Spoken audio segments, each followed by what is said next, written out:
Hello students, good morning and once again a warm welcome to all of you in the next part of this video lecture, right? So आज हम लोग शुरुआत करेंगे lecture number 13 में second वाले topic के बारे में जिसका नाम दिया हुआ है SN2 रिएक्शन, राइट? हमने इसके पहले वाले लेक्चर में SN1 रिएक्शन के बारे में डिस्कस किया था। आज वलास हमने उसके एनर्जी प्रोफाइल डायग्राम के बारे में भी डिस्कस किया, राइट? सो आई होप उस टॉपिक के बारे में सारे बच्चों को समझ में आ गया होगा। अब जिन बच्चों को SN1 रिएक्शन क्लियरली समझ में आया होगा उसी स्टूडेंट्स को SN2 रिएक्शन अब आपको एकदम फटाफट समझने में कोई दिक्कत नहीं आने वाली। Is that clear? सो अगर आपको SN2 रिएक्शन ध्यान से समझना है सो उसके पहले SN1 रिएक्शन आप ध्यान से देखो बिकॉज वो स्लाइटली डिफिकल्ट है as compare to the SN2 reaction. Clear? So let's begin with this topic which is SN2 reaction. ठीक है? अच्छा, एक चीज याद रखना, जैसे हमने SN1 रिएक्शन में टर्शरी ब्यूटाइल ब्रोमाइड इस कंपाउंड का एग्जांपल लिया था, उसी तरीके से SN2 रिएक्शन में what we have to take, we have to take an example of a methyl bromide. Clear? तो SN1 रिएक्शन बोला, आई रिपीट, SN1 रिएक्शन बोला तो आपने एग्जांपल के तौर पे क्या लेना है students? That is tertiary butyl bromide. Whereas if it is SN2 reaction तो आपको एग्जांपल के तौर पे लेना होता है मिथाइल ब्रोमाइड। आप ब्रोमाइड की जगह पे कोई और एग्जांपल ले सकते हो, इवन आप इसकी जगह पे भी दूसरा एग्जांपल ले सकते हो, बट आपके सिलेबस में इस एग्जांपल के बारे में दिया हुआ है, so will stick to that. उसके आगे हम नेक्स्ट एग्जांपल सॉल्व करके बताएंगे, but will begin with the simple one. Clear? तो SN2 रिएक्शन दिया हुआ है, so we have to take methyl bromide. Clear? चलो फटाफट विदाउट वेस्टिंग टाइम शुरुआत कर लेते हैं। तो सबसे पहले आपको एक्सप्लेन करना होता है S का मतलब क्या होगा, N का मतलब क्या होगा, whereas सेकेंड का मतलब क्या होगा। क्लियर? तो S stands for substitution, everyone knows that. N का मतलब क्या होगा, न्यूक्लियोफाइल या फिर न्यूक्लियोफिलिक। क्लियर? whereas सेकेंड इसका मतलब होगा bimolecular. Students very important term, second का मतलब यहां पे हो जाएगा बायमोलिक्यूलर या फिर आप इसे कह सकते हो that is second order reaction. अगर आपको कुछ याद होगा, हमने पिछले लेक्चर में मैंने आपको बताया था फर्स्ट ऑर्डर क्या होता है, सेकेंड ऑर्डर रिएक्शन क्या होता है। Clear? Uni stands for one whereas bi stands for two. तो यहां पे आपका टू दिया हुआ है जिसका मतलब ये रिएक्शन बायमोलिक्यूलर रिएक्शन होगा, whereas ये आपका सेकेंड ऑर्डर को फॉलो करता है। आई रिपीट, किस चीज को फॉलो करेगा? सॉरी, सेकेंड ऑर्डर रिएक्शन को फॉलो करेगा। अब सेकेंड ऑर्डर का मतलब क्या होगा? तो रेट ऑफ रिएक्शन हमेशा डिपेंड करेगा कितने रिएक्टेंट्स के ऊपर स्टूडेंट्स? दो रिएक्टेंट्स के ऊपर। क्लियर? चलो फटाफट शुरुआत करेंगे। तो S का मतलब समझ में आ गया, N का मतलब भी हो गया, ये आपने आपके बुक में लिखना है, साइमल्टेनियसली लिखते जाओ सर ने क्या क्या बताया हुआ है। तो S हो गया, N हो गया, अब आपका सेकेंड वाला भी हो गया। क्लियर? तो फटाफट से शुरुआत करेंगे। सबसे पहला पॉइंट, फर्स्ट वन, हमने किसके बारे में डिस्कस किया था? General reaction. क्लियर? चलो जनरल रिएक्शन में SN1 रिएक्शन में क्या लिया था? That was tertiary butyl bromide, but this time what we gonna have, that is methyl bromide. Clear? चलो तो फटाफट पहले लेते हैं, शुरुआत करेंगे मिथाइल ब्रोमाइड से। इसका रिएक्शन किसके साथ करना है स्टूडेंट? फटाफट रिकलेक्ट करो, पोटेशियम हाइड्रोक्साइड, मैंने शॉर्ट में लिखा हुआ है, आप समझदार हो समझ जाओगे। ठीक है? चलो potassium hydroxide, condition aqueous, alcoholic लेना नहीं है। क्लियर? चलो in presence of heat reaction करने के बाद मिथाइल ब्रोमाइड कन्वर्ट होगा मिथाइल अल्कोहल में। Is that clear? समझ में आ गया? चलो अब इस स्टेटमेंट को हम लोग क्या करेंगे, रिएक्शन में कन्वर्ट करते हैं। So here will be having the reaction methyl bromide, methyl stands for CH3 and bromide will be Br। Clear? चलो प्लस इसका रिएक्शन किसके साथ करने वाले हो? पोटेशियम हाइड्रोक्साइड, फॉर्मूला क्या बनेगा? KOH, condition aqueous in presence of heat. Clear? Reaction करने के बाद चलो मुझे बताना, ये वाला क्या बन जाएगा? न्यूक्लियोफाइल। ये वाला क्या बन जाएगा? न्यूक्लियोफाइल। इसके पास नेगेटिव चार्ज, इसके पास भी नेगेटिव चार्ज। चलो तो यहां से किसको मैंने रिप्लेस किया? Br को, और उसकी जगह पे हमने किसको अटैच किया? That is OH। तो हमारा आंसर क्या बनेगा? That is CH3-OH plus by product क्या बनेगा इसका, तो यहां पे आ जाएगा पोटेशियम, यहां पे दिया हुआ है Br, दोनों चीजें मिलके बनाएंगे KBr. Is that clear? And this compound is exactly what we called as methyl alcohol. Clear? तो रिएक्शन बहुत सिंपल था, कुछ नहीं करना है, जैसे आपने SN1 रिएक्शन में सॉल्व किया था with the help of tertiary butyl bromide, उसी तरीके से आपको यहां पे methyl ब्रोमाइड का एग्जांपल लेके सॉल्व करना है. Is that clear? समझ में आ गया. अब हम लोग बढ़ेंगे सेकेंड वाले पॉइंट के ऊपर. दैट वाज सेकेंड वाला पॉइंट क्या था, फटाफट रिकलेक्ट करो, आपके पास ये आंसर, वहां पे दिमाग में आंसर रेडी कर लो. That was rate of reaction. Clear? Rate of reaction, या फिर मैंने उसे क्या कहा था, दैट वाज काइनेटिक एक्सप्रेशन. फटाफट आपके बुक में कॉपी करते जाओ. ठीक है, चलो, तो यहां पे आ गया काइनेटिक एक्सप्रेशन. ठीक है, अब रेट ऑफ रिएक्शन से मुझे क्या पता चलेगा, या फिर काइनेटिक एक्सप्रेशन से मुझे क्या पता चलेगा कि आपका जो रिएक्शन है वो कितनी रिएक्टेंट्स के ऊपर डिपेंड हो रहा है, whether it is depending on only one reactant और it depends on more than one reactants. Clear? तो यहां पे हम लोग देखते हैं फटाफट, rate of reaction is directly proportional to the. अब मुझे बताना यहां पे मेरे पास कितने रिएक्टेंट्स हैं, 2 रिएक्टेंट्स हैं, तो यहां भी आपका जो रेट ऑफ रिएक्शन होता है, मैंने आपको लास्ट टाइम बताया था, रेट ऑफ रिएक्शन हमेशा डिपेंड करता है रिएक्टेंट्स के ऊपर, ना कि आपके प्रोडक्ट के ऊपर. तो SN1 की कहानी क्या थी, रेट ऑफ रिएक्शन सिर्फ और सिर्फ एक रिएक्टेंट के ऊपर डिपेंड होता था. So that was the reason उसे हमने SN1 करके कहा था. बट इस बार रेट ऑफ रिएक्शन जो है वो इस दोनों रिएक्टेंट्स के ऊपर डिपेंड होगा.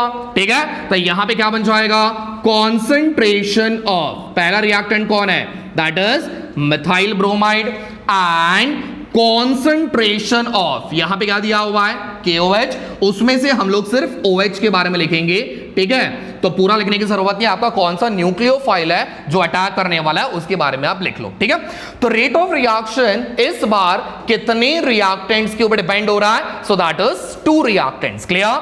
सो therefore rate of reaction is equals to constant K, concentration of CH3Br into concentration of OH. Clear? चलो, जहां पे where K is equals to rate constant. अब ये तो सारे बच्चों को पता होना चाहिए, बहुत सिंपल है. तो मुझे बताओ यहां पे रेट ऑफ रिएक्शन कितने रिएक्टेंट्स के ऊपर डिपेंड हो रहा है, 2.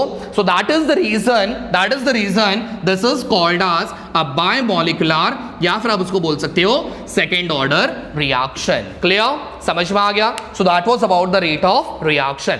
अब हम शुरुआत करेंगे एक बहुत ही ज्यादा इंपॉर्टेंट पॉइंट के बारे में, दैट वाज मैकेनिज्म. किसके बारे में शुरुआत करना है, मैकेनिज्म के बारे में. तो फटाफट इसका एक स्क्रीनशॉट निकाल लो, या फिर आपके बुक में साइमल्टेनियसली लिखते जाओ. ठीक है, शुरुआत करते हैं अब आपके थर्ड वाले पॉइंट के साथ, व्हिच वाज मैकेनिज्म. ओके, सो अब हम शुरुआत करेंगे तीसरे पॉइंट के साथ, जिसका नाम दिया हुआ है मैकेनिज्म. क्लियर? जरा याद करो, हम लोगों ने SN1 रिएक्शन में भी आपके मैकेनिज्म के बारे में डिस्कस किया था, यस और नो.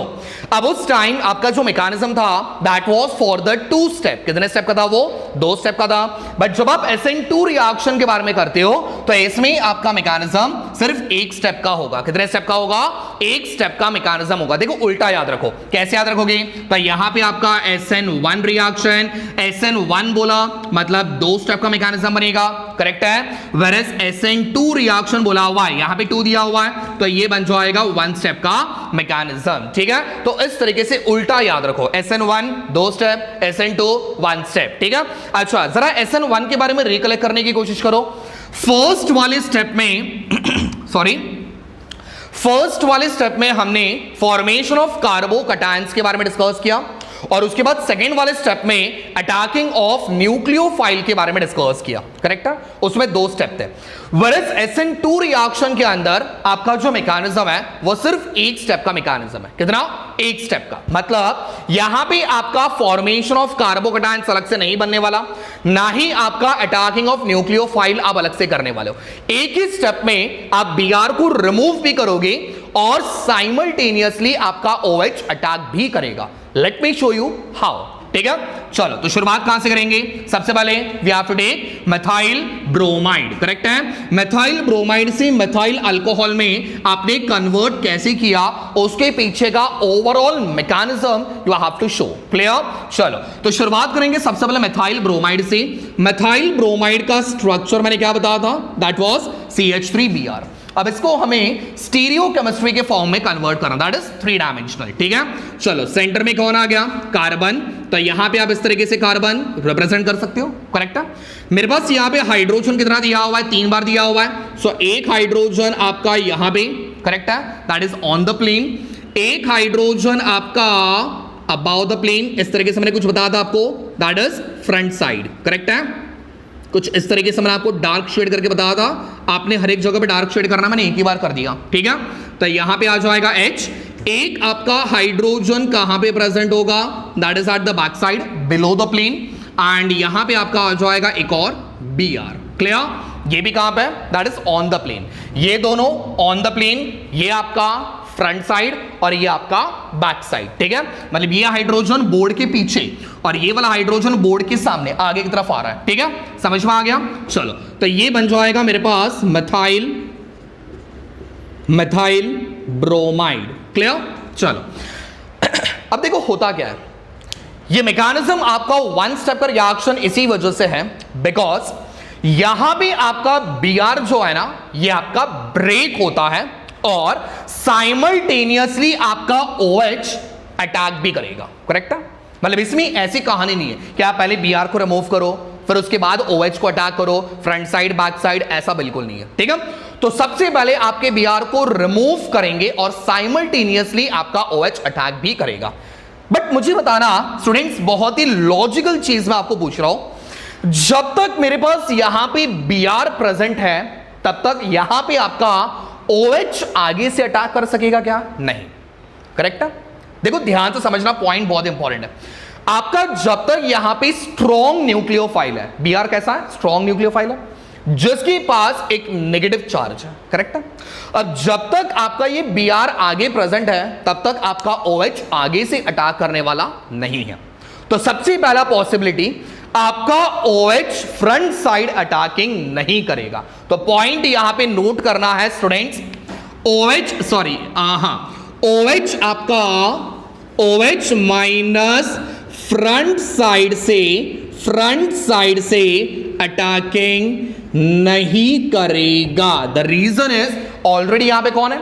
Br, जिसके पास कौन सा चार्ज है? नेगेटिव। अगर मान के चलते हैं OH आ भी गया, पॉइंट समझ लो मैं क्या बोल रहा हूं, अगर OH आ भी गया तो स्टूडेंट्स इसके पास नेगेटिव चार्ज है, इसके पास नेगेटिव चार्ज है, दोनों आपस में क्या करेंगे? रिपल्शन करेंगे, करेक्ट है। तो रिपल्शन की वजह से वहां पे वो बॉन्ड बनने की बात तो दूर है, वो पास में भी नहीं आ सकता है, करेक्ट है। समझ में आ गया? तो इसी वजह से आपका फ्रंट साइड अटैकिंग बैन हो गया, मतलब वो तो होने वाला नहीं है। तो रास्ता कौन सा बाकी बचा? जब आगे का रास्ता बंद है तो हम लोग क्या करते हैं स्टूडेंट्स? पीछे वाला रास्ता अपनाते हैं, करेक्ट है ना। आगे वाला रास्ता बंद है, आगे वाले गेट पे वॉचमैन बैठा हुआ है, फिर भी बिल्डिंग के अंदर घुसना है तो हम लोग क्या करेंगे बेटा? पीछे से अटैक करेंगे, करेक्ट है।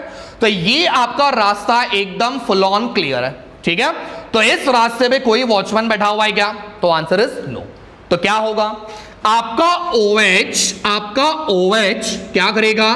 बिल्कुल छुपके से, इस OH के पास नेगेटिव चार्ज और एक आपका लोन पेयर, ये OH एकदम छुपके से सीधा बैक साइड अटैक करेगा, करेक्ट है। तो इस चीज को हम कहेंगे बैक साइड अटैकिंग। क्या कहेंगे? Back side attacking. तो यहां पे आपका फ्रंट साइड अटैकिंग बिल्कुल नहीं होने वाला बिकॉज ऑलरेडी यहां पे स्ट्रॉन्ग न्यूक्लियोफाइल प्रेजेंट है, दोनों के बीच में रिपल्शन होगा तो आपका बॉन्ड नहीं बन पाएगा। वेयरएज रास्ता कौन सा खाली है? बैक साइड वाला रास्ता खाली है, तो यहां से आराम से अटैकिंग कर सकते हो। Reaction will be fast, reaction will be fast. अब क्या होगा? साइमल्टेनियसली आपका Br जब ब्रेक हो रहा है तब पीछे से अटैक कौन कर रहा है? OH अटैक कर रहा है। तो यहां पे structure would be like this, centre में आ गया कार्बन, ऊपर की तरफ आ गया hydrogen which is on the plane, यहां भी आ जाएगा आपका फ्रंट साइड से दैट इज हाइड्रोजन, इसको शेड कर लेना, बैक साइड से आ जाएगा आपका एक और हाइड्रोजन। अच्छा, यहां से बॉन्ड किसका ब्रेक हो रहा है? Br का बॉन्ड ब्रेक हो रहा है, करेक्ट है। और साइमल्टेनियसली अटैक कौन कर रहा है स्टूडेंट? साइमल्टेनियसली OH अटैक कर रहा है, ठीक है, समझ में आ गया। अब ये बॉन्ड अभी तक टूटा हुआ नहीं है स्टूडेंट्स, मार्क माय वर्ड्स में क्या बोल रहा हूं, ये बॉन्ड अभी तक टूटा हुआ नहीं है और ना ही आपका OH बॉन्ड बना चुका है। ये बीच वाला कंपाउंड है जिसे हम लोग कहेंगे इंटरमीडिएट कंपाउंड। क्या कहेंगे? Intermediate compound, whereas it can be also called as transition state. क्या कहोगे? ट्रांजिशन स्टेट, शॉर्ट में दैट इज TS। तो यहां पे 1 और 2 की कहानी कुछ और नहीं है, सिंपली आप लोग यहां पे TS बता दोगे तो भी चलेगा, बिकॉज ये आपका 1 स्टेप का मैकेनिज्म है, ठीक है। तो ये समझ में आ गया। यहां पे आ जाएगा पार्शियल पॉजिटिव, पार्शियल नेगेटिव, यहां पे भी आ जाएगा पार्शियल नेगेटिव। अब रिएक्शन करने के बाद स्टूडेंट्स क्या हो जाएगा? यहां से आपका Br ब्रेक हो गया, Br वाला बॉन्ड क्या हो जाएगा? ब्रेक हो जाएगा। तो यहां पे आपके पास मिल जाएगा प्लस, यहां पे आपके पास मिल जाएगा प्लस Br ब्रेक, ओके। तो यहां से आपका बॉन्ड ब्रेक हो गया। बॉन्ड ब्रेक होने के बाद क्या हो जाएगा स्टूडेंट्स? तो यहां पे आपके पास Br सेपरेट हो जाएगा, करेक्ट है, प्लस बाकी का क्या बचा? तो यहां पे आ जाएगा सेंटर में C, ऊपर आ जाएगा H, करेक्ट है। चलो, OH में कहां से अटैक किया हुआ है? That is back side attacking. तो यहां पे आ जाएगा आपका एक और hydrogen which is in the front side, यहां पे आ जाएगा आपका एक और hydrogen which is at the back side, और अटैकिंग स्टूडेंट्स कहां से हुआ? That is OH, clear. तो आप इस वाले स्ट्रक्चर को आप लोग क्या कहोगे? That is inversion. क्या कहोगे? इंवर्जन, ठीक है। And this is exactly what we called as methyl alcohol, ठीक है, समझ में आ गया, क्लियर हो गया। सो ये था आपका mechanism, 1 step mechanism for SN2 reaction. बस यहां पे याद रखना स्टूडेंट्स, एक ही साथ में आपका Br ब्रेक भी हो रहा है और एक ही साथ में आपका OH वहां पे अटैक भी होता है, क्लियर, ठीक है। अब हम लोग लास्ट वाले पॉइंट के बारे में डिस्कस करेंगे which is energy profile diagram, जिसके साथ आपका SN2 रिएक्शन कंप्लीट हो जाएगा, ठीक है। ओके, सो लास्ट टॉपिक के बारे में डिस्कस करेंगे, that is energy profile diagram. Short में मैंने आपको बताया था EPD, करेक्ट है।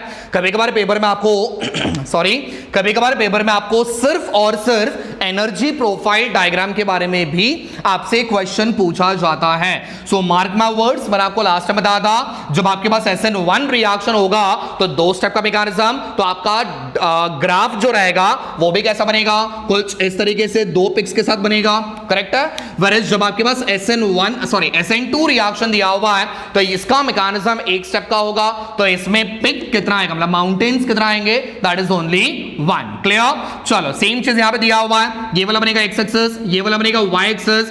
x एक्सिस पे दिया हुआ है rate of reaction, whereas y axis पे दिया हुआ है पोटेंशियल एनर्जी, क्लियर। चलो शुरुआत करेंगे, मैकेनिज्म का हर एक पॉइंट दिमाग में लेके आओ तो आपको ये ग्राफ समझ में आएगा, ठीक है। चलो शुरुआत कहां से की थी याद करो, मैकेनिज्म में हमने शुरुआत किया था मिथाइल ब्रोमाइड से, तो स्ट्रक्चर यहां पे निकाल लो, methyl bromide that is CH3 single bond Br, correct है, इस वाले पॉइंट से। अब मैंने लास्ट वाले मतलब कल के लेक्चर में बताया था आपका ग्राफ 0 से क्यों शुरुआत नहीं होता, ठीक है, बिकॉज हर एक कंपाउंड को एक्टिवेट करने के लिए आपको एक सर्टेन अमाउंट ऑफ एनर्जी की जरूरत होती है, so that is called as energy of activation. तो एनर्जी ऑफ एक्टिवेशन कभी भी 0 से शुरुआत नहीं होती है, सो दैट इज रीजन हमने ग्राफ एक पर्टिकुलर पॉइंट से प्लॉट करना स्टार्ट किया हुआ है, ठीक है।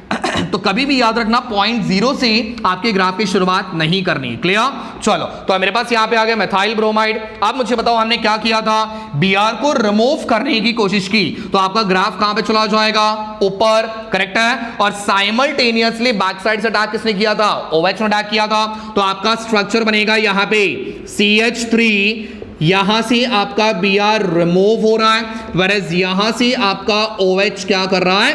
अटैक कर रहा है, ठीक है। तो इस तरीके से आपका स्ट्रक्चर यहां पे बनेगा with a partial positive, partial negative, और ये बन जाएगा हमारा ट्रांजिशन स्टेट। अब उसके बाद क्या हुआ, जैसे आपका Br ब्रेक हुआ, जैसा आपकी बीआर ने इस बॉन्ड को ब्रेक किया, आपका ग्राफ स्लाइटली नीचे आ गया और इस पॉइंट पे आके उसने क्या बनाया, that is methyl alcohol. Clear, समझ में आ गया। तो इस तरीके से आपको ग्राफ यहां पे प्लॉट करना है। अब यहां पे एनर्जी ऑफ एक्टिवेशन पहले वाले में, एनर्जी एट द एंड, ठीक है, शुरुआत में आपका एनर्जी और लास्ट में आपका एनर्जी, डिफरेंस आप देख पा रहे हो, ठीक है। तो इसी डिफरेंस को आप लोग क्या बोलोगे, दैट इज डेल्टा एच। कल ही बता था मैंने आपको। तो डेल्टा एच का मतलब क्या हो जाएगा, चेंज इन एंथैल्पी। क्लियर, तो डेल्टा एच का मतलब बन जाएगा चेंज इन एंथैल्पी। वरएज एनर्जी आपने यहां से शुरुआत किया और ग्राफ यहां तक पहुंचा, करेक्ट है। तो यहां नीचे से ऊपर तक पहुंचने के लिए, यहां से यहां तक पहुंचने के लिए आपको एक सर्टेन अमाउंट ऑफ एनर्जी की जरूरत होगी, करेक्ट है, जिसे हम लोग कहेंगे E, जिसका मतलब होता है एनर्जी ऑफ एक्टिवेशन। तो E इसका मतलब बन जाएगा एनर्जी ऑफ एक्टिवेशन। क्लियर, कल वाले में क्या था, E1 E2, E1 किसके लिए, ट्रांजिशन स्टेट 1 के लिए और E2 ट्रांजिशन स्टेट 2 के लिए। क्लियर, समझ में आ गया। सो that was all about the energy profile diagram. आप चाहो तो यहां पे TS का मतलब लिख सकते हो, that is transition state. Clear, so यहां भी आपका एनर्जी प्रोफाइल डायग्राम कंप्लीट होता है and with this we have been completed with the very important 2 reactions, SN1 as well as SN2 reaction. So I hope सारे बच्चों को reaction समझ में आ गए। स्टिल अगर आपको कुछ डाउट्स रहेंगे सो प्लीज कमेंट सेक्शन में मेंशन कर दो, आपके डाउट्स जल्द से जल्द क्लियर करने का ट्राई करूंगा, बट मेक श्योर पॉइंट्स आप साइमल्टेनियसली बुक में निकाल के लो।